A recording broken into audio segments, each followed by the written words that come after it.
Hello दोस्तों, नमस्कार। एक बार फिर से आप सभी का हमारे यूट्यूब चैनल पहाड़ एकेडमी में हार्दिक स्वागत है। तो आइए दोस्तों, फटाफट से आप सभी लोग जुड़ जाइए। तो यहाँ पर दोस्तों आज की जो हमारी टेस्ट सीरीज रहेगी वह रहेगी दोस्तों हिंदी में पत्र लेखन। जो पत्र लेखन है दोस्तों, वहाँ से जो है आपसे 1 नंबर का प्रश्न पूछ लिया जाता है। तो यहाँ पर जितने भी प्रश्न दिखेंगे दोस्तों आपको, यह जो है प्रीवियस ईयर में पूछे गए सवाल है। तो इन सभी को दोस्तों आपको जो है अच्छे से देख लेना है, किस प्रकार से जो है पत्र लेखन से संबंधित प्रश्न अक्सर एग्जाम में देखने को मिलते हैं।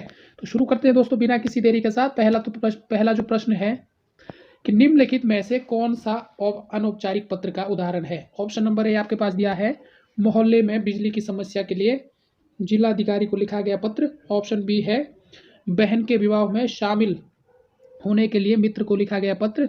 और तीसरा है दोस्तों, गांव में पुस्तकालय खुलवाने हेतु जिला परिषद के अध्यक्ष को लिखा गया पत्र। और चौथा आता है, प्रधानाचार्य को 2 दिनों के अवकाश के लिए प्रार्थना पत्र। तो क्या है दोस्तों, इसका राइट आंसर क्या है? इसका राइट आंसर है ऑप्शन नंबर बी। यानी कि जो अनौपचारिक पत्र क्या रहते हैं दोस्तों, जो सगे संबंधियों को लिखे जाते हैं उन्हें हम अनौपचारिक पत्र कहते हैं। तो कल जो हमने वीडियो थी दोस्तों, उसमें जो है क्लास नोट्स थी कुछ पत्र लेखन से संबंधित, वो मैंने अपलोड कर रखी है। तो आप जो है प्लेलिस्ट में जाकर देख सकते हैं, या फिर आपको इस वीडियो के अंत में डिस्क्रिप्शन में आपको लिंक मिल जाएगी, वहाँ से आप देख सकते हैं। पत्र लेखन काफ़ी महत्वपूर्ण टॉपिक है दोस्तों। तो अगला प्रश्न आता है, प्रश्न नंबर 2 क्या था कि निम्न में से कौन सा कार्यालय पत्र नहीं है। तो कौन सा कार्यालय पत्र नहीं है दोस्तों? प्रार्थना पत्र, प्रेस विज्ञप्ति, संपादक के नाम पे पत्र या निमंत्रण पत्र। तो क्या होगा दोस्तों आपके हिसाब से इसका राइट आंसर? इसका जो राइट आंसर है दोस्तों कौन सा होगा? ऑप्शन नंबर डी, निमंत्रण पत्र होगा दोस्तों। यह जो आपका कार्यालय पत्र नहीं है, यह आपका किस में आता है दोस्तों? यह आपका अनौपचारिक पत्र में आता है। किस में आता है? अनौपचारिक पत्र में दोस्तों आपको यह आता है। तो इसलिए बाकी सब प्रार्थना पत्र हो गए दोस्तों, संपादक के नाम पे पत्र और प्रेस विज्ञप्ति, ये सभी क्या है? कार्यालय पत्र है। इन सभी को आपको अच्छे से नोट करते हुए चलना है। तो अगला प्रश्न आता है दोस्तों, प्रश्न नंबर 3 आता है कि कार्यालय आदेश सदैव प्रेषित होता है। तो कहाँ प्रेषित होता है दोस्तों? कनिष्ठ से वरिष्ठ की ओर, वरिष्ठ से कनिष्ठ की ओर, या दोनों ओर, और व्यक्तिगत रूप से वरिष्ठ से कनिष्ठ की ओर। तो कार्यालय आदेश दोस्तों सदैव प्रेषित होता है। कहाँ से होता है? इसका राइट आंसर क्या है? वरिष्ठ, यानी कि बड़े नागरिक से छोटे नागरिक की ओर, वरिष्ठ नेता से छोटे अधिकारी, वरिष्ठ अधिकारी होगा उससे छोटे अधिकारी की ओर यह होता है। तो ऑप्शन नंबर बी इसका राइट आंसर है। तो कार्यालय आदेश दोस्तों किसे कहते हैं? किसी मंत्रालय के कार्यालय द्वारा कर्मचारियों के लिए समय समय पर निकाले गए आदेशों की सूचना कार्यालय आदेश कहलाता है। और इसमें दोस्तों सदैव जो है राजभाषा का प्रयोग किया जाता है। किसका? राजभाषा शब्द का प्रयोग किया जाता है। राजभाषा जो हमारी हिंदी है, इस भाषा का इसमें प्रयोग किया जाता है। अंग्रेजी का इसमें प्रयोग नहीं होता। इस बात को भी आपको नोट कर लेना है। और इसका प्रभाव दोस्तों क्षेत्र का एक ही कार्यालय तक सीमित है। सिर्फ एक ही कार्यालय तक इसका सीमित है, एक ही कार्यालय तक जो है दोस्तों इसका सीमित है। और इसमें जो है वाक्यों की रचना उत्तम पुरुष शैली, शैली की बात करें दोस्तों, तो इसका जो है उत्तम पुरुष शैली का प्रयोग किया जाता है। कौन सी? उत्तम पुरुष। उत्तम पुरुष आप समझ होंगे दोस्तों, मैं जैसे मैं हो गया, हम हो गए, यह किस में आता है? यह सब जो है उत्तम पुरुष शैली में आता है। तो इस बात को भी आपको अच्छे से नोट करते हुए चलना है। तो कौन सा राइट आंसर इसका? Option number B. तो बढ़ते हैं, अगला जो प्रश्न आता है, अगला प्रश्न है दोस्तों कि किसी राजपत्रित अधिकारी की नियुक्ति, पदोन्नति, अवकाश स्वीकृति और उनके स्थानांतरण की सूचना को राजपत्र में प्रकाशित करने के लिए किस पत्र का प्रयोग किया जाता है? तो किस पत्र का प्रयोग किया जाता है? नियुक्ति के लिए, पदोन्नति के लिए, अवकाश स्वीकृति के लिए और स्थानांतरण के लिए किसका प्रयोग किया जाता है? परिपत्र का, शासनादेश, अधिसूचना या कार्यालय स्मृति पत्र। तो जल्दी से दोस्तों आपको बताना है इसमें किसका प्रयोग किया जाता है। इसी प्रकार से जो है दोस्तों पत्र लेखन से आपसे प्रश्न पूछे जाते हैं।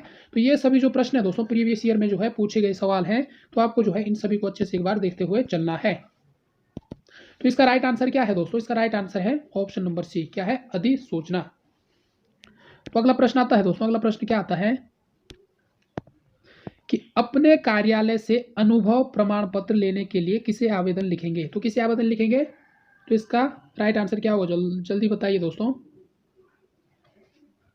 संस्थापक महोदय, व्यवस्थापक महोदय, प्रचारक महोदय या संपादक महोदय। तो किसका लेंगे दोस्तों? इसका राइट आंसर है ऑप्शन नंबर बी। तो अगला प्रश्न आता है दोस्तों, बढ़ते हैं आगे वाला प्रश्न।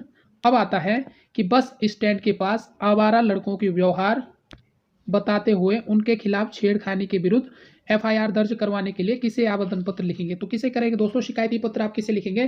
थानाध्यक्ष महोदय को, संस्थापक महोदय को, बस स्टैंड महोदय को, अधिकारी या अधिकारी महोदय को। तो किसके पास लिखेंगे दोस्तों? इसका राइट आंसर क्या है? जो थानाध्यक्ष होगा दोस्तों, उससे जो है आप यह पत्र लिखेंगे। तो बढ़ते हैं, अगला प्रश्न आता है, व्यवसाय संबंधी पत्र में संबोधन क्या है? तो क्या है दोस्तों? व्यवसाय संबंधी पत्र आप लिखते हैं तो उसमें क्या लिखते हैं आप? आदरणीय महोदय, महोदय, परम पूज्य या प्रिय। तो व्यवसाय संबंधी पत्रों में दोस्तों किसका प्रयोग किया जाता है? महोदय का प्रयोग किया जाता है। आदरणीय, परम पूज्य और प्रिय, इन सभी का प्रयोग दोस्तों नहीं किया जाता, इसलिए इसका राइट आंसर क्या है? ऑप्शन नंबर बी इसका राइट आंसर है। तो बढ़ते हैं, अगला जो प्रश्न आता है, अगला प्रश्न है दोस्तों, शासकीय पत्र में पत्र संख्या के नीचे बाईं ओर क्या लिखा जाता है? कल ही हमने दोस्तों चर्चा की थी वीडियो के माध्यम से, मैंने अपनी जो है नोट्स थी उसमें सभी के बारे में अच्छे से चर्चा की है, तो आप वहां जाकर एक बार जरूर देख लेना, एग्जाम से पहले काफी महत्वपूर्ण टॉपिक है। तो इसका राइट आंसर क्या है दोस्तों? कि जो शासकीय पत्र में पत्र संख्या के नीचे बाईं ओर क्या लिखा जाता है? दिनांक, सेवा में प्राप्तकर्ता का पदनाम या प्रेषक पदाधिकारी का नाम। इसका राइट आंसर है दोस्तों ऑप्शन नंबर डी। क्या लिखा जाता है? प्रेषक, जो भी प्रेषक होगा दोस्तों उसका नाम और पदनाम वहां पर आपका लिखा जाता है, बाईं ओर लिखा जाता है। किस में लिखा जाता है? शासकीय पत्र में लिखा जाता है। तो इस बात को भी आपको अच्छे से नोट करते हुए चलना है। तो बढ़ते हैं, अगला जो हमारा आता है प्रश्न आता है कि अधिसूचना के संदर्भ में कौन सा कथन गलत है? तो बताइए दोस्तों, अधिसूचना कौन सा कथन इनमें से गलत है? सामान्यतः यह गजट में प्रकाशित होता है, बी है इनमें प्रेषक का उल्लेख होता है, सी है ये राष्ट्रपति अथवा राज्यपाल की ओर से जारी की मानी जाती है, या डी है इसे विज्ञप्ति भी कहा जाता है। तो जल्दी से आपको कमेंट करना है, इसका राइट आंसर क्या है? इसका राइट आंसर है दोस्तों, जल्दी से आपको बताना है अधिसूचना के संदर्भ में राइट आंसर क्या है। तो इसमें दोस्तों, इनमें जो है प्रेषक का उल्लेख होता है, तो इसमें प्रेषक का उल्लेख नहीं होता है, यह इसमें दोस्तों गलत कथन है। बाकी यह जो है गजट में प्रकाशित होता है, राष्ट्रपति अथवा राज्यपाल की ओर से जारी की गई मानी जाती है, और इसे विज्ञप्ति भी कहा जाता है। तो ये सभी तीनों कथन दोस्तों इसके सही है। बाकी एक जो ऑप्शन नंबर बी है वह जो इसका बिल्कुल गलत आंसर है। तो बढ़ते हैं, अगला प्रश्न, अगला जो प्रश्न आता है कि निम्नलिखित में से किसके अंतर्गत नियुक्ति, छुट्टियों की स्वीकृति तथा पदवृत्ति आदि की सूचनाएं दी जाती है? नियुक्ति, छुट्टियों की स्वीकृति और पदवृद्धि आदि की सूचनाएं दी जाती है पत्र में, परिपत्र में, प्रेस विज्ञप्ति में या कार्यालय आदेश में। तो क्या है दोस्तों इसका राइट आंसर क्या है? Option number D. कार्यालय आदेश में क्या होता है दोस्तों कि नियुक्ति, छुट्टियों, स्वीकृति और पदवृत्ति की आदि सूचनाएं इसमें दी जाती है। यानी कि सरकारी कार्यालयों के कर्मचारियों से संबंधित नियम अथवा सूचना के लिए जो पत्र लिखे जाते हैं उसे हम क्या कहते हैं? उसे हम जो है दोस्तों क्या कहते हैं? कार्यालय आदेश कहते हैं। तो कार्यालय आदेश पदोन्नति, नियुक्ति हो गया, अवकाश हो गया, स्थानांतरण, इस प्रकार के जो पत्र लिखे, जो विज्ञप्ति सूचनाएं दी जाती है दोस्तों किसके द्वारा दी जाती है? कार्यालय आदेश के द्वारा दी जाती है। तो बढ़ते हैं, अगला जो प्रश्न आता है, अगला प्रश्न है दोस्तों कि निम्न में से किसका प्रयोग सरकारी स्तर पर अधिकतर भारतीय गजटों में प्रकाशित सरकारी नियम, आदेश, अधिकार और नियुक्तियों की सूचना के प्रसंग में होता है? तो किसका होता है दोस्तों? इसका राइट आंसर क्या होगा? इसका राइट आंसर क्या है? परिपत्र, शासनादेश, अधिसूचना या कार्यालय आदेश। तो इसका राइट आंसर दोस्तों ऑप्शन नंबर सी। क्या है? अधिसूचना। इसमें जो है गजटों में प्रकाशित सरकारी नियम, आदेश, अधिकार, नियुक्तियों की सूचना इसमें दी जाती है। तो इसको भी आपको अच्छे से नोट करते हुए चलना है। तो बढ़ते हैं, अगला प्रश्न आता है कि परिपत्र के संबंध में कौन सा कथन गलत है? तो जल्दी से आपको देखना है कि इसमें सबसे ऊपर परिपत्र संख्या लिखी जाती है, यह भी सही है। इसमें संबोधन की आवश्यकता नहीं है, यह भी सही है दोस्तों। और इसमें विषय का संकेत नहीं रहता, तो यह बिल्कुल गलत है। इसमें विषय का संकेत रहता है, इसमें विषय लिखा जाता है किसमें? परिपत्र में। और इसमें अधोलेख, बहुधियों की आवश्यकता नहीं होती। बहुधियों शब्द दोस्तों इसमें प्रयोग नहीं किया जाता, किसमें? परिपत्र में। सर्कुलर जो इसे इंग्लिश में कहते हैं। तो इस बात को भी आपको अच्छे से नोट करते हुए चलना है। तो बढ़ते हैं दोस्तों, अगला जो आता है आपका, अगला जो प्रश्न आता है, अर्धशासकीय पत्र के संदर्भ में कौन सा कथन गलत है? तो जल्दी से बताएं दोस्तों। इसका स्वरूप व्यक्तिगत पत्र के समान होता है, यह पत्र अन्य पुरुष शैली में लिखा जाता है, औपचारिक शब्दों से प्रारंभ करने की आवश्यकता होती है, प्राय सामान्य स्तर के अधिकारी के साथ ऐसा पत्र व्यवहार होता है। तो जल्दी से आपको अर्धशासकीय पत्र के बारे में बताना है। इसका राइट आंसर क्या होगा दोस्तों? यानी कि ऑप्शन नंबर बी, यह जो है अन्य पुरुष शैली में लिखा जाता है। तो यह दोस्तों गलत है, अन्य पुरुष शैली में नहीं लिखा जाता। किस में लिखा जाता है? यह उत्तम पुरुष शैली में लिखा जाता है। बाकी जो सभी कथन है दोस्तों वो आपके यहाँ पर बिल्कुल राइट आंसर है। तो अगला जो आता है दोस्तों, कक्षा 10 के छात्रों ने अपना अनुपस्थिति दंड माफ करने के लिए प्रधानाध्यापक को पत्र लिखा है, उसका यह पत्र किस वर्ग में आएगा? तो किस में आएगा दोस्तों? आवेदन पत्र में आएगा। आपने भी लिखा होगा, सेवा में श्रीमान प्रधानाचार्य महोदय, विषय इतने दिन के इतना दिन का अवकाश चाहिए, महोदय से निवेदन है। तो किस में आएगा दोस्तों? यह जो आपका आवेदन पत्र में आएगा। तो इसका राइट आंसर क्या है? ऑप्शन नंबर बी जो इसका बिल्कुल राइट आंसर है। तो अगला आता है दोस्तों, अगला कौन सा आता है पत्र से संबंधित, कि पत्र के संबंध में निम्न में से किसको अभिवादन कहते हैं? तो किसको अभिवादन कहते हैं? पिता पुत्र, शुभाशीष, प्रिय पुत्र या आपका स्नेहकांक्षी? तो किसे कहते हैं दोस्तों? इसका राइट आंसर क्या है? शुभाशीष। तो पत्र के संबंध में शुभाशीष को अभिवादन कहते हैं। और इसके अंतर्गत कौन से दोस्तों अभिवादन की श्रेणी में आते हैं? कौन कौन से आते हैं? जैसे प्रमाण हो गया, प्रणाम हो गया, नमस्ते हो गया और आशीर्वाद और शुभाशीष, यह सभी किस में आते हैं दोस्तों? यह सभी जो है अभिवादन की श्रेणी में आते हैं। तो बढ़ते हैं, अगला जो प्रश्न आता है कि व्यक्तिक पत्र किनके मध्य लिखा जाता है? तो किनके मध्य लिखा जाता है व्यक्तिक पत्र? व्यावसायिक के मध्य, सरकारी अधिकारियों के मध्य, सगे संबंधियों के मध्य या पाठक और संपादक के मध्य? तो किसके लिखा जाता है? जो व्यक्तिक पत्र होते हैं दोस्तों, जिसे अनौपचारिक पत्र भी कहते हैं, किसमें लिखा जाता है? सगे संबंधियों या मित्रों को लिखे जाने वाले पत्र को व्यक्तिक पत्र कहते हैं।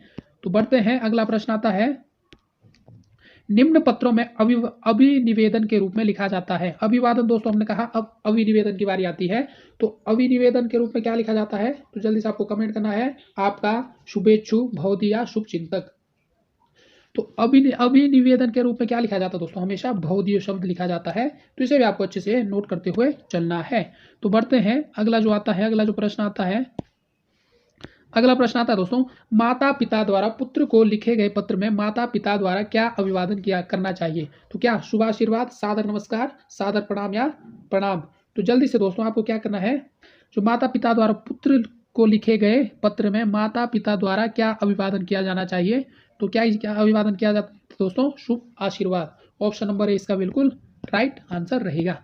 तो अगला प्रश्न आता है कि इनमें से कौन सा कार्यालय आदेश के मूल गुण नहीं है? तो जल्दी से आपको बताना है, अनौपचारिकता, नपातुला, निर्वैयक्तिक या बाहरी भीतरी बातें? तो जल्दी से दोस्तों आपको बताना है, इसका राइट आंसर क्या होगा? इसका जो राइट आंसर होगा दोस्तों, ऑप्शन नंबर डी, यानी कि बाहरी भीतरी बातें जो है मूल गुण नहीं है। बाकी अनौपचारिकता, नपातुला और निर्वैयक्तिक ये सभी जो दोस्तों इसके गुण है। इसको भी आपको अच्छे से नोट करते हुए चलना है। तो बढ़ते हैं, अगला जो प्रश्न आता है कि आयकर से माफी एवं पूर्ण मुक्ति के लिए किसे प्रार्थना पत्र लिखेंगे? तो किसे? आयकर विभाग को लिखेंगे दोस्तों, आयकर अधिकारी को लिखेंगे आयकर से। तो राइट आंसर क्या है? Option number C. तो इसमें भी आप तुक्का भी लगा सकते हो। तो अगला आता है कि कार्यालय आदेश किसके लिए निकाले गए आदेशों की सूचना है? तो मंत्रालय, संबंध विभाग, प्रभाग, अनुभव या सभी विकल्प सही है। तो कार्यालय आदेश जो है दोस्तों सभी, इसका राइट आंसर क्या है? ऑप्शन नंबर डी, यानी कि मंत्रालय के लिए भी है, संबंध विभाग जो प्रभाग है उनके लिए भी है, और अनुभव, इन सभी के लिए दोस्तों यह निकाले गए आदेशों की सूचना है। तो इस बात को भी आपको नोट कर लेना है। तो अगला प्रश्न आता है कि छोटे सगे संबंधियों को पत्र के संबोधन में क्या लिखा जाता है? तो चिरंजीव, पूजनीय, परम पूजनीय, हितैषी। तो क्या लिखा जाता है दोस्तों? जल्दी से आपको कमेंट करना है, इसका राइट आंसर क्या है?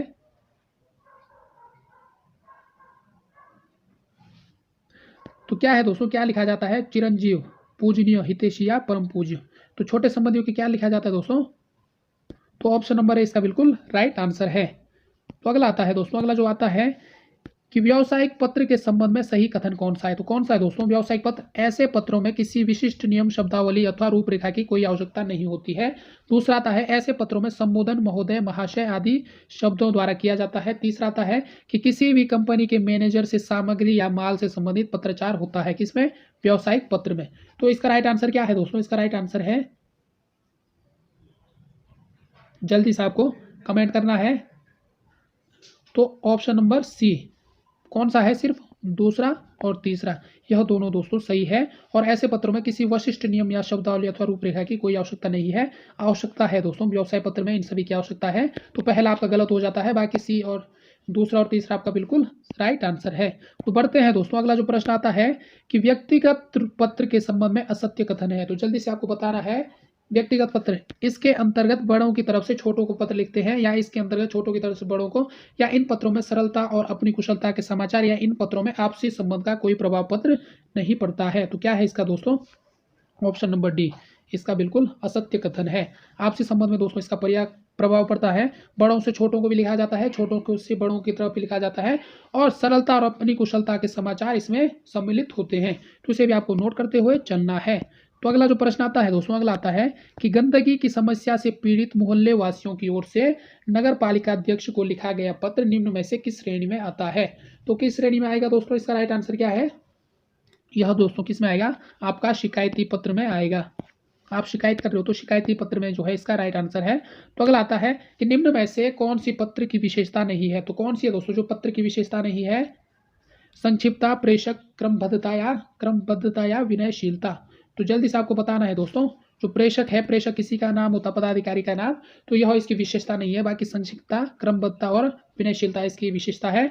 इसके अलावा दोस्तों विचारों की सुस्पष्टता, संक्षेप इसकी विशेषता है, और बाहरी सजावट, विनयशीलता, ये सभी क्या है दोस्तों? पत्र की विशेषताएं हैं।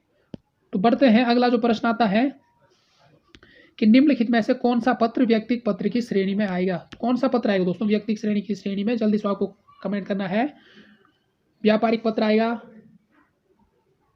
परिपत्र आएगा, कौन सा आएगा दोस्तों? आपको जो है जल्दी से कमेंट करना है। तो कौन सा आएगा दोस्तों? व्यापारिक पत्र यह भी नहीं आएगा, प्रार्थना पत्र यह भी नहीं आएगा, संपादक के नाम यह भी नहीं। तो इसका राइट आंसर है ऑप्शन नंबर सी, जो बिल्कुल इसका राइट आंसर है। तो बढ़ते हैं, अगला जो प्रश्न आता है दोस्तों, प्रश्न आता है कि जब कोई सरकारी पत्र, ज्ञापन या कार्यालय ज्ञापन एक साथ अनेक प्रेषितों को भेजा जाए तो उसे क्या कहते हैं? तो क्या कहते हैं? आदेश कहते हैं, अनुस्मारक, अधिसूचना या परिपत्र। तो जल्दी से दोस्तों आपको जो है कमेंट करना है। तो इसे क्या कहते हैं? इसे जो है दोस्तों क्या कहते हैं? ऑप्शन नंबर डी, परिपत्र कहते हैं। किसे कहते हैं? कोई सरकारी पत्र, ज्ञापन या कार्यालय ज्ञापन एक साथ अनेक प्रेषितों को भेजा जाता है तो उसे क्या कहते हैं दोस्तों? उसे जो है परिपत्र कहते हैं। तो इसे भी आपको अच्छे से नोट करते हुए चलना है।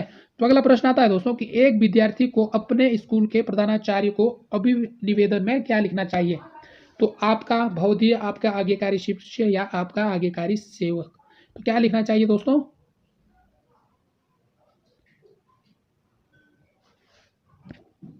तो इसका राइट आंसर है आपका आज्ञाकारी शिष्य। तो अगला प्रश्न आता है दोस्तों कि मच्छरों के प्रकोप के संबंध में शिकायत पत्र लिखना हो तो किसे लिखेंगे? तो किसे लिखेंगे दोस्तों? माननीय स्वास्थ्य अधिकारी को, प्रधानमंत्री जी को, माध्यम, तो किसे लिखेंगे? आप जो है स्वास्थ्य अधिकारी को लिखेंगे। तो इसका राइट आंसर क्या है? ऑप्शन नंबर ए जो है इसका बिल्कुल राइट आंसर है। तो अगला प्रश्न आता है दोस्तों कि शासकीय पत्र के संबंध में कौन सा कथन गलत है? तो जल्दी से आपको कमेंट करना है। तो इसका राइट आंसर क्या है? पत्र के सबसे ऊपर पत्र संख्या लिखते हैं, यह भी सही है। दूसरा है कि पत्र संख्या के ऊपर तिथि लिखी जाती है, यह गलत है, क्योंकि पत्र संख्या के नीचे हमेशा तिथि लिखी जाती है, ऊपर नहीं।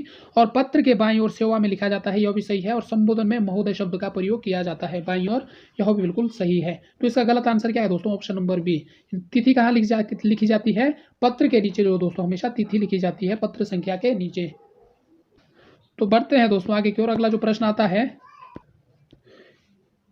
यदि कोई पत्र सभी संबंध कार्यालयों को प्रेषित किया जाता है तो उसे कहते हैं, तो क्या कहते हैं दोस्तों उसे? व्यक्तिगत पत्र, अधिसूचना, कार्यालय आदेश या परिपत्र। तो इसका राइट आंसर क्या है? इसका राइट आंसर क्या है दोस्तों? जल्दी से आपको बताना है। तो ऑप्शन नंबर डी जो दोस्तों इसका बिल्कुल राइट आंसर है। क्या कहेंगे इसे? इसे परिपत्र कहते हैं।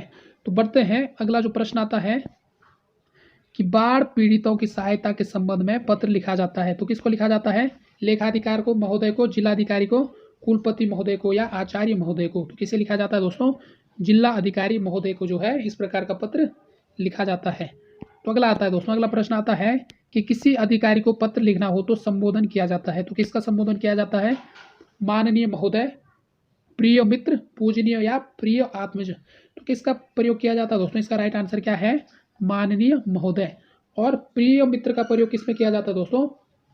मित्र के लिए जो होता है प्रिय मित्र को पत्र लिखना हो। और पूजनीय किसके लिए किया जाता है दोस्तों? पूजनीय पिता को लिखे गए पत्र। और प्रिय आत्मज किसके लिए लिखा जाता है दोस्तों? पुत्र को लिखे गए पत्र, पुत्र के लिए।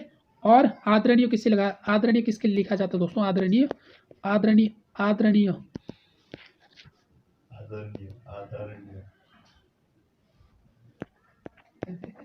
आदरणीय किसके लिए लिखा जाता है दोस्तों? आदरणीय जो है गुरु के लिए लिखा जाता है। आदरणीय जो शब्द है दोस्तों किसके लिए लिखा जाता है? गुरु के लिए लिखा जाता है। तो ये सभी पॉइंट आपको अच्छे से नोट करते हुए चलना है। तो अगला आता है दोस्तों, अधिसूचना का प्रयोग किस क्षेत्र में नहीं किया जाता? तो किस क्षेत्र में नहीं किया जाता? नियम, आदेश, कर्तव्य या अधिकार। तो जल्दी से आपको बताना है। तो इसका राइट आंसर क्या है? Option number C. किस में नहीं किया जाता दोस्तों? कर्तव्य में नहीं किया जाता। बाकी नियम, आदेश और अधिकार इन सभी में जो है अधिसूचना का प्रयोग किया जाता है। तो अगला प्रश्न आता है दोस्तों, अगला प्रश्न है, यदि आपको अपने मित्र को पत्र लिखना पड़े तो संबोधन में आप क्या लिखेंगे? आदरणीय मित्र, पूजनीय मित्र, प्रिय मित्र या महोदय। तो क्या लिखेंगे दोस्तों? ऑप्शन नंबर सी, प्रिय मित्र। तो अगला प्रश्न आता है, अगला जो प्रश्न है आपका, कौन सा कथन असत्य है? तो आपको जो है इनमें से असत्य कथन छांटना है कि अर्धशासकीय पत्र मित्रतापूर्ण भाषा में लिखा जाता है। दूसरा है संबोधन के लिए प्रिय लिखा जाता है। तीसरा है स्वनिर्देश के लिए आपका सद्भावी लिखा जाता है। और चौथा है इसमें भेजने वाला हस्ताक्षर करके पद का उल्लेख भी करता है। तो कौन सा कथन इनमें से गलत है दोस्तों? इसका राइट आंसर क्या है? ऑप्शन नंबर डी जो इसका बिल्कुल गलत आंसर है। बाकी ये तीनों दोस्तों बिल्कुल राइट आंसर है, लेकिन जो ऑप्शन नंबर डी है यह जो है बिल्कुल इसका गलत आंसर है। तो बढ़ते हैं दोस्तों, इस सेशन का जो अंतिम जो प्रश्न है कि सभी राज्य सरकारों को भेजा जाने वाला सरकारी पत्र कहलाता है। तो जो सभी राज्य और सरकारों को भेजे जाने वाला पत्र क्या कहलाता है दोस्तों? आपको जल्दी से कहना है। इसका आंसर क्या है? अनुस्मारक, अधिसूचना, परिपत्र या कार्यालय आदेश। तो इसका राइट आंसर है दोस्तों ऑप्शन नंबर सी, परिपत्र। तो ये है दोस्तों परिपत्र, जो पत्र से लेखन जो है सभी महत्वपूर्ण तथ्य जो है। तो यहाँ पर परिपत्र से काफ़ी क्वेश्चन जो है पूछे गए हैं, तो इसे आपको अच्छे से देख लेना है। और शासकीय और अर्धशासकीय विज्ञप्ति सभी प्रकार से दोस्तों यहाँ पर एक एक प्रश्न आपको देखने को मिलेंगे। तो जो कल वाली वीडियो थी उसमें हमने जो है कुछ नोट्स प्रोवाइड किए हैं, तो अब आपको जो है वहाँ से चेक करना है, उन्हें जो अच्छे से एक बार देख लेना है, क्योंकि यह टॉपिक काफ़ी महत्वपूर्ण है। तो ये है दोस्तों आज की सीरीज़, आपको पसंद आई होगी तो प्लीज़ लाइक कीजिए, शेयर कीजिए और सब्सक्राइब कीजिए। तो मिलते हैं दोस्तों नेक्स्ट वीडियो में नेक्स्ट टॉपिक के साथ। तब तक के लिए धन्यवाद।